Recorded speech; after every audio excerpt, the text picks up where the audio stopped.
I just posted the other video of the vlog in the farm, and I came across this bird. I really don't know the name, but just for preservation of nature, I'm gonna put it back in the farm.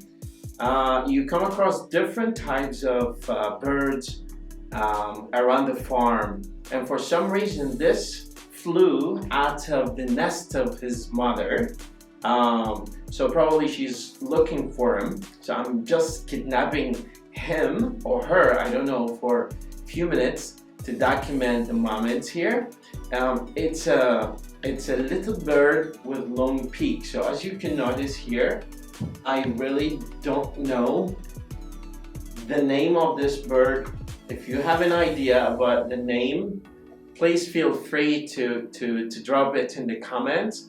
It's very distinct kind of bird with blue sky color wings and long beak, and it has very beautiful little claws there. So probably he's wondering, why am I holding him, or what kind of language I'm just jabbering right now. But I just wanted to grab this moment to show it to you, in case you know the name of this bird and learn some of the vocabulary that have to do with birds. Just keep that in mind. Welcome.